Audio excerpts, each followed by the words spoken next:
Salam sejahtera bagi sahabat inspirasi, kiranya berkat damai sejahtera Allah menyertai kita semua sepanjang hari ini. Untuk mendasari perenungan kita hari ini, kita akan membaca firman Tuhan yang terdapat di dalam Yesaya pasal yang ke-6, ayat yang ke-6, demikian dituliskannya. Tetapi seorang daripada serafim itu terbang mendapatkan aku. Di tangannya ada bara yang diambilnya dengan sepit dari atas mezbah. Sahabat inspirasi, kiranya setiap kita semua yang mendengar, merenungkan dan melakukan firman Tuhan diberkatilah. Sahabat inspirasi, setiap orang ketika ingin melayani dan memberi yang terbaik bagi orang yang dihormati, pasti ingin melakukan yang terbaik. Dan apa yang dilakukan itu berkenan di hadapan pribadi atau orang yang kita hormati. Dan otomatis orang itu kalau ingin berkenan adalah memberi yang terbaik sepenuhnya untuk orang yang dihormatinya. Demikian juga seorang yang ingin atau rindu melayani Tuhan, ia harus bersedia dibentuk oleh Tuhan menjadi yang berkenan di hati Tuhan. Pengalaman Yesaya sebelum ia siap untuk diutus menjadi hamba Tuhan, ia harus mengalami proses penyucian terlebih dahulu. Ketika hadirat Allah dinyatakan, Yesaya tidak tahan sebab ia merasa najis bibir. Karena itu, para serafim yaitu makhluk surgawi mengambil bara dan disentuhkan di bibir Yesaya. Pertanyaannya, mengapa bibir yang dituju oleh para serafim? Jawabnya adalah karena bibir adalah alat yang akan dipakai Allah untuk menyampaikan firman-Nya.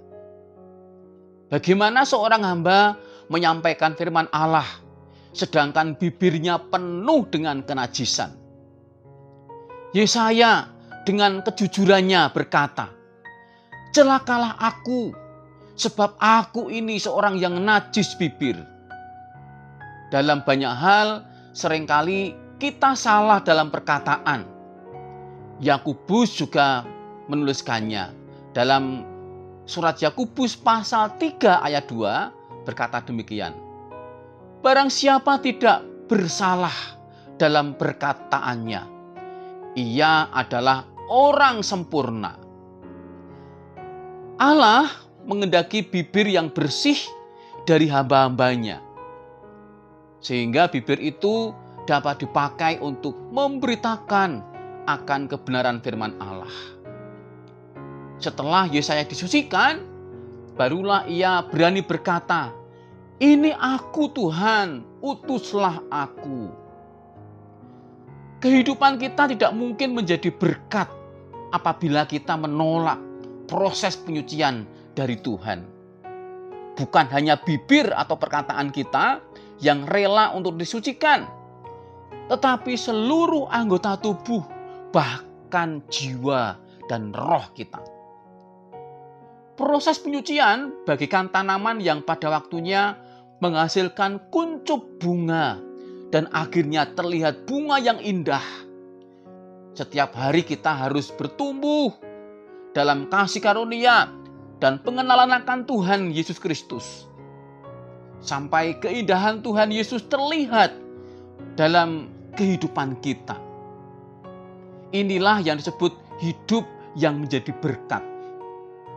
Dalam Alkitab kita menyaksikan bagaimana Allah menyucikan tiap orang yang diutusnya untuk menjadi hamba-hamba Tuhan.